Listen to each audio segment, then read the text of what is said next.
Shalom saudaraku yang dikasihi Tuhan Yesus Kristus. Selamat pagi, salam sejahtera untuk kita semuanya. Selamat datang kembali di Renungan Rohani pagi hari ini. Semoga saudara yang terkasih dalam keadaan sehat selalu. Kiranya damai dan sukacita Roh Kudus melimpah di dalam hati dan pikiran saudara saat ini. Sebelum kita mulai renungan pagi ini, marilah kita bersama-sama berdoa. Tuhan Yesus, terima kasih sudah membangunkanku pagi hari ini. Terima kasih atas penyertaan dan perlindungan Tuhan. Semua karena karunia Tuhan aku dapat bangun dengan pagi hari ini. Aku menyerahkan seluruh aktivitasku hari ini ke dalam kuasa tangan Tuhan. Jauhkanku dari yang jahat, ya Tuhan. Tuhan Yesus, tolong lindungi dan berkati aktivitasku hari ini. Tolong berkati juga keluarga dan teman-temanku, Bapa Surgawi, oleh karya Roh Kudus.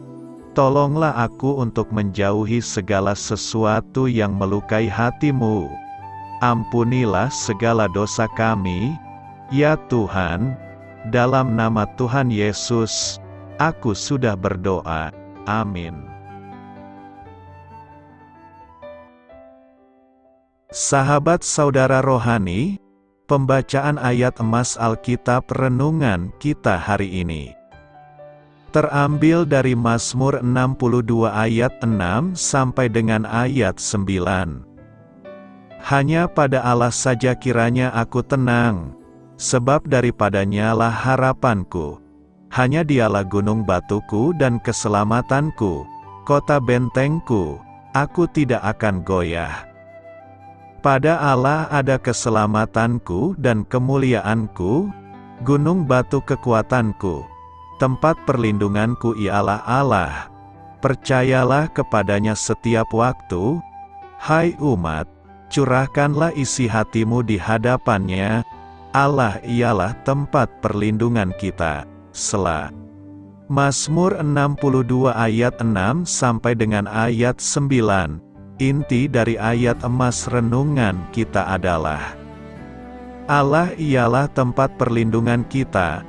Mari kita mulai renungan pagi kita. Judul renungan kita hari ini adalah Tempat Perlindungan Kita. Ditulis oleh John Blase. Mari kita mulai kisah inspiratif. Awalnya lahan itu menjadi tempat bison berkeliaran di Amerika Utara. Lalu datanglah suku-suku Indian Plains ke tempat itu, diikuti oleh para pemukim yang membawa ternak dan palawija. Di kemudian hari, lahan itu dijadikan tempat pembuatan bahan kimia setelah peristiwa pengeboman Pearl Harbor pada masa Perang Dunia II, bahkan berlanjut menjadi tempat demilitarisasi senjata pada masa Perang Dingin. Namun, pada suatu hari di sana ditemukan sebuah sarang elang botak, dan tak lama kemudian didirikanlah Suaka Marga Satwa Nasional Rocky Mountain Arsenal, suatu padang rumput, lahan basah, dan area hutan seluas 15.000 hektar di tepi kota Denver, Colorado. Sekarang tempat itu adalah salah satu suaka marga satwa perkotaan terbesar di Amerika Serikat, tempat yang aman dan terlindung bagi lebih dari 300 spesies hewan, mulai dari musang berkaki hitam, burung hantu penggali, hingga elang botak, dan satu lagi, bison yang hidup bebas. Pemazmur menyatakan bahwa Allah ialah tempat perlindungan kita. Mazmur 62 ayat 9. Jauh lebih hebat daripada tempat perlindungan duniawi manapun, Allah adalah tempat perlindungan kita yang sejati. Kita hidup, kita bergerak, kita ada. Kisah Para Rasul 17 ayat 28, di dalamnya, aman dan terlindung. Dialah tempat perlindungan kita. yang dapat kita percayai setiap waktu. Mazmur 62 ayat 9. Dia juga suaka perlindungan kita, karena kepadanya kita dapat dengan berani memanjatkan doa-doa dan mencurahkan isi hati kita. Allah adalah tempat perlindungan kita, sejak dahulu hingga sekarang, bahkan sampai selama-lamanya. Marilah kita renungkan di dalam hati kita, apa arti ungkapan Allah ialah tempat perlindungan bagi Anda? Adakah sesuatu dalam hati Anda yang ingin Anda curahkan kepadanya saat ini? Hal ini patut kamu ketahui. Banyak mazmur Daud ditulisnya pada masa pelariannya. Daud memang sudah diurapi Nabi Samuel sebagai raja atas Israel. 1 Samuel 16 ayat 13. Tetapi baru bertahun-tahun kemudian Daud mengalami manfaatnya. Di kemudian hari, ia sempat melarikan diri dari Absalom, anaknya sendiri. 2 Samuel 15. Keyakinan Daud kepada Allah sebagai gunung batu, keselamatan, dan kota bentengnya bukan hal yang dialaminya baru pada saat itu.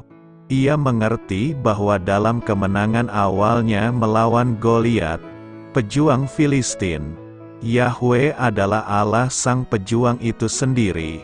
Namun, pada saat itu, Daud tetap dapat melakukan sesuatu, yakni melawan Goliat di medan pertempuran. Namun, Mazmur 62 menggambarkan bagaimana Daud harus percaya kepada Allah saat ia tidak dapat berbuat apa-apa untuk mengatasi masalahnya. Mazmur tersebut memberi kita pandangan sekilas ke dalam pemikiran Daud yang semakin menyadari bahwa, sekalipun ia tidak berdaya, Allah tetap berdaya. Apakah artinya bahwa Allah adalah tempat perlindungan kita? Apakah kesan yang didapat ketika membayangkan istilah tempat perlindungan? Mungkin kita membayangkan benteng dengan penjagaan ketat, atau sebuah gua di mana kita dapat berlindung dari badai hujan yang mengguyur di luar. Apapun kesan kita, dapat disetujui bahwa tempat perlindungan adalah tempat yang aman. Ketika Alkitab menggambarkan Allah sebagai tempat perlindungan kita, yang dimaksud ialah bahwa Allah adalah tempat aman bagi kita ketika kita butuh perlindungan dari sesuatu. Mengenal Allah sebagai tempat perlindungan kita menumbuhkan kepercayaan dalamnya. Kita tidak perlu takut akan situasi atau manusia yang mengancam kita, baik secara jasmani atau rohani. Kita tidak akan menghadapi situasi yang berada di luar kendali Allah, dan oleh karena itu keadaan yang terbaik bagi kita ialah dekat bersamanya. Nama Tuhan adalah menara yang kuat. Kesanalah orang benar berlari dan ia menjadi selamat. Sejalan dengan ini, pertanyaan yang muncul ialah, bagaimana saya menjadikan Allah tempat perlindungan saya?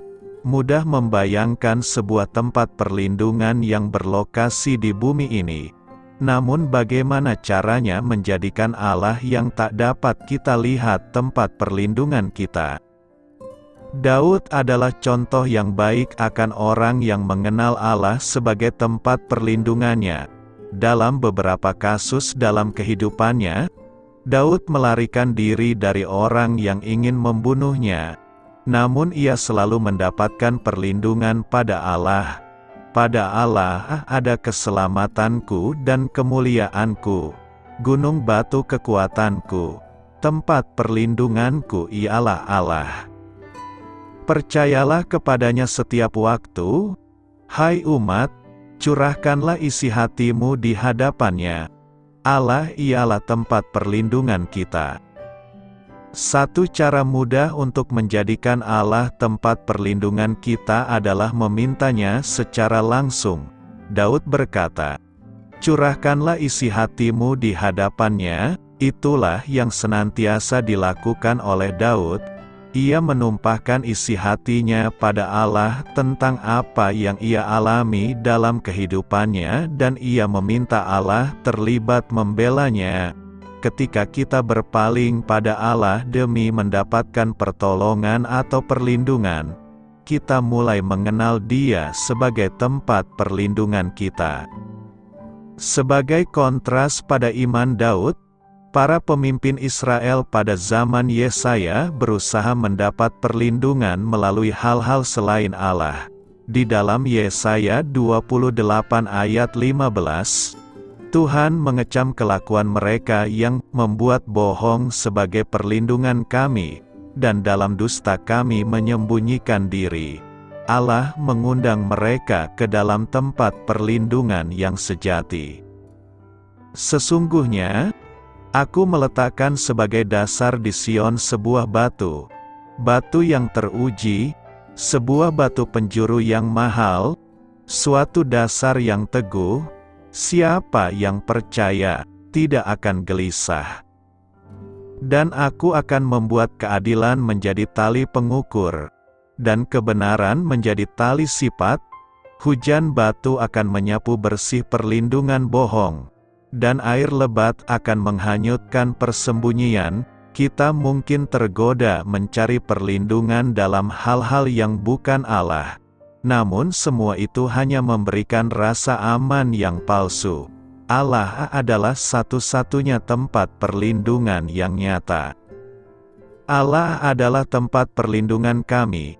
Ia tidak akan pernah memimpin kita ke dalam situasi yang sulit atau membahayakan. Yesus memimpin para murid ke dalam perahu, dengan pengetahuan persis bahwa sebuah badai akan datang. Para murid ketakutan. Namun Yesus, tempat perlindungan mereka, menenangkan badai itu. Ketika kita berada dalam kehendak Allah, kita dapat menghadapi situasi yang paling bahaya sekalipun, dengan keyakinan, karena Allah beserta kita. Berulang kali, Allah memimpin Israel ke dalam pertempuran melawan pasukan yang jauh lebih kuat dari mereka. Namun ketika mereka mempercayai dan menaatinya, mereka selalu meraih kemenangan. Baca Yosua pasal 6 dan 8, Yesus memberitahu kita, dalam dunia kamu menderita penganiayaan, tetapi kuatkanlah hatimu, aku telah mengalahkan dunia. Apapun situasi yang kita hadapi, tempat paling aman ialah di tengah kehendak Allah. Ia berjanji menjadi tempat perlindungan kita. Janganlah kamu menjadi hamba uang dan cukupkanlah dirimu dengan apa yang ada padamu. Karena Allah telah berfirman, Aku sekali-kali tidak akan membiarkan engkau dan aku sekali-kali tidak akan meninggalkan engkau. Sebab itu dengan yakin kita dapat berkata, Tuhan adalah penolongku. Aku tidak akan takut. Apakah yang dapat dilakukan manusia terhadap aku? Doa saya menyertai saudara sekalian. Marilah kita menyampaikan doa syafaat.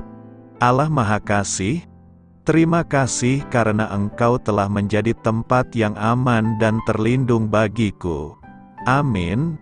Sampaikan harapan dan permintaan saudara kepada Tuhan.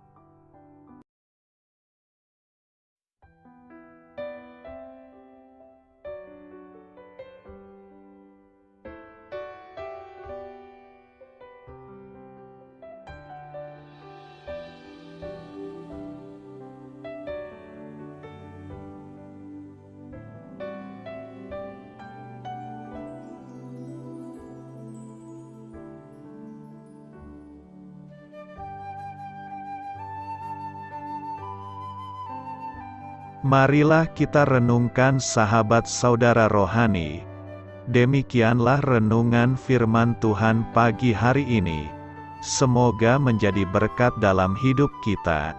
Dan sebelum kita memulai segala aktivitas kita pagi hari ini, marilah kita berdoa. Selamat pagi Bapa, malam hari telah berganti pagi. Kehidupan baru telah Engkau berikan kembali bagi kami. Bapa Surgawi, tolonglah aku menyadari kebutuhan orang lain, supaya aku dapat membagikan apa yang telah Engkau berikan kepadaku. Pada saat aku membutuhkan, berilah aku keyakinan bahwa Engkau akan mencukupkanku, melalui orang-orang yang mengasihi-Mu, bukan karena kami pantas atau layak, namun karena kasih karunia-Mu kami boleh ada, sebagaimana kami ada di pagi hari ini. Terima kasih Tuhan, atas kesempatan baru yang telah Tuhan berikan kepada kami, untuk bisa memperbaiki diri agar kami bisa lebih layak di hadapan-Mu. Hari ini kami serahkan semua perkara dan kesulitan yang akan kami lalui ke dalam tangan-Mu. Biarkanlah kami bisa memuliakan-Mu dalam segala aktivitas yang akan kami lakukan. Amin. Biarlah firman Tuhan menjadi pengingat untuk kita semua, bahwa tuntunan dari Roh Kudus akan selalu memberi jalan keluar bagi setiap permasalahan hidup kita, dan memberi kedamaian di hati kita. Sampai jumpa di renungan pagi saudara rohani berikutnya. Kiranya Tuhan selalu memberkati saudara semua hari ini. Amin. Shalom.